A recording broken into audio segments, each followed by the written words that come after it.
Bonjour à tous, je suis ravie de vous retrouver aujourd'hui pour cette nouvelle vidéo sur le thème de l'abondance et plus particulièrement de l'abondance financière de l'argent. Alors, certains d'entre vous peuvent être surpris par ce choix. En spiritualité, on ne parle pas d'argent. Eh bien si, nous sommes incarnés dans un monde de matière, un monde de densité. Nous avons tous besoin d'argent pour subvenir à nos besoins primaires et fondamentaux. Si je vous demande quel est l'état de vos finances, la majorité d'entre vous me dira qu'elles sont insuffisantes. Pourquoi sommes-nous si nombreux à avoir des difficultés avec l'argent? Durant notre enfance, nous avons intégré les croyances de notre entourage. Nous les avons fait nôtres. Nous avons reproduit des schémas limitants dictés par des croyances religieuses, les attentes de la société, ou encore par des vécus difficiles. Tout ça pour nous faire aimer par nos proches, pour nous faire accepter. Nous sommes restés loyaux à ce qu'ils étaient. Et cela, bien souvent, au détriment de notre vie, au détriment de notre réelle identité. Et c'est comme ça que l'on s'est créé des blocages. Et tant qu'on n'a pas identifié, mis en évidence ces blocages, tant qu'on ne les a pas libérés, ils interfèrent dans notre vie quotidienne. De ce fait, on a des complications. Rien ne fonctionne, ça ne circule pas, ça manque de fluidité. Je vous propose de voir les croyances limitantes les plus courantes relatives à l'argent. L'argent est à l'origine de tous les maux. Il est sale, il est mauvais. Implicitement, on dit à l'univers qu'on ne veut pas être une mauvaise personne. Et donc, dès qu'on a de l'argent, on s'en débarrasse. On le dépense rapidement. Dans le même état d'esprit, les riches sont des mauvaises personnes. Ils ont fait quelque chose de mal pour y arriver. Or, l'argent est une énergie neutre. C'est une énergie ni bonne ni mauvaise. En fait, l'argent permet de mettre en évidence les qualités d'une personne. Elle amplifie si c'est une bonne ou une moins bonne personne, ou si ses intentions sont bonnes ou moins bonnes, on va le dire comme ça. Autre croyance. Si j'ai de l'argent, on ne m'aimera que pour cet argent. On ne m'aimera pas pour qui je suis. On va me jalouser, on va m'en demander. Je ne pourrai pas en donner à tout le monde et on ne va plus m'aimer, voire on va me détester. Et là, on crée un lien subtil entre l'argent et l'amour. Plus précisément, entre le manque d'argent et le manque d'amour. Notre éducation aidant, on va penser qu'il faut travailler dur pour gagner de l'argent. L'argent se mérite, il ne tombe pas du ciel. Il faut souffrir pour gagner sa vie. Mais qui a envie de souffrir? Personne. Et là encore, on continue à se créer des blocages. Et notre vie devient de plus en plus compliquée.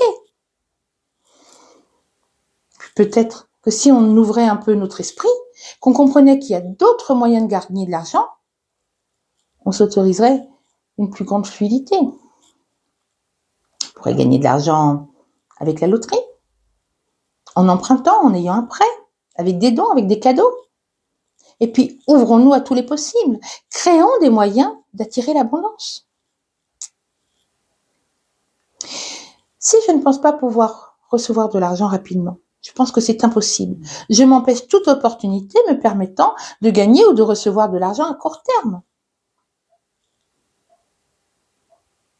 Dans ma précédente vidéo, je vous parlais de la pensée créatrice et des affirmations positives.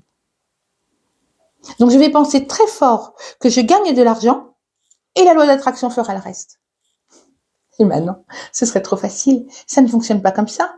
Si je ne fais rien, il ne se passe rien. C'est une mauvaise compréhension de la loi d'attraction, des principes fondamentaux. Si vous ne l'avez pas encore vu, je vous invite à voir cette vidéo. Je vous mettrai le lien dans les descriptions. Mais revenons à notre sujet. Et sortons des schémas où l'on pense que tout est soit blanc, soit noir. Je vous disais tout à l'heure qu'il y a un lien fort entre le manque d'argent et le manque d'amour. Et je dirais entre le manque d'argent et le manque d'amour pour soi. Et de ce fait, comme on manque d'amour pour nous-mêmes, on manque de confiance en nous, on manque d'estime pour nous. On se met en insécurité. On pense ne pas mériter l'abondance. Et de ce fait, on ne s'autorise pas à créer sa vie à sa façon pour s'enrichir.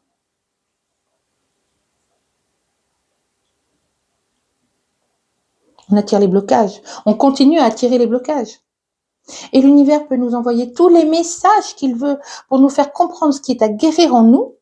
Tant que nous n'avons pas libéré nos croyances limitantes, nous ne les voyons pas. Vous commencez à comprendre l'importance de nos croyances sur notre vie? Si on commençait par regarder l'argent autrement, si on portait un nouveau regard sur l'argent, comment ce serait pour vous de voir l'argent comme une énergie aimante et bienveillante? L'argent nous permet de faire des choses, nous permet de nous réaliser.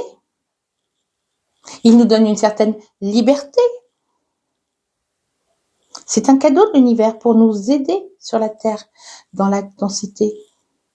En fait, dans le respect de la loi universelle, des lois universelles, nous recevons un cadeau de l'univers, nous recevons de l'argent et nous le dépensons comme bon nous semble.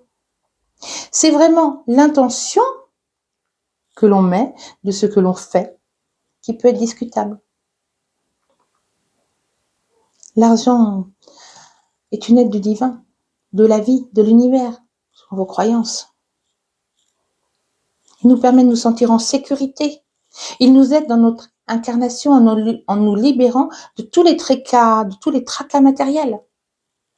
De ce fait, nous avons plus de temps pour aller vers nous-mêmes et pour grandir spirituellement. C'est une aide de l'univers. C'est une preuve d'amour pour nous-mêmes. Parce qu'en fait, nous ne sommes pas seuls. Nous ne sommes pas seuls dans cette incarnation. Nous ne sommes pas seuls face à nos épreuves, face à nos difficultés. Refuser l'argent, c'est refuser l'énergie d'amour, c'est refuser l'amour. Or, nous avons tous besoin d'amour, on ne peut pas s'en passer. Vous comprenez l'importance de nous libérer de tous nos blocages?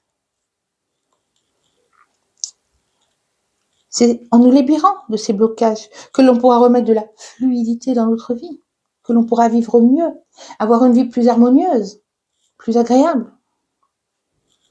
Puis lorsque l'on a l'amour, l'amour il n'est pas dû, il n'est pas acquis, il faut l'entretenir avec toutes les valeurs qu'il compose. La bienveillance, le pardon, la gratitude. Oui, la gratitude.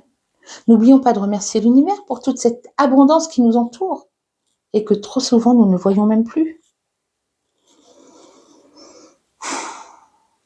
Personnellement, je vous souhaite plein d'amour. Je vous souhaite de l'abondance positive sous toutes ses formes. Si vous le souhaitez, je vous propose de nous contacter directement pour tout accompagnement vers votre mieux-être, pour libérer vos différents blocages. D'ici là, prenez bien soin de vous. Si vous avez aimé ma vidéo, n'oubliez pas de mettre un pouce, de vous abonner à ma chaîne pour ne pas manquer les prochaines. Et je vous dis à très bientôt.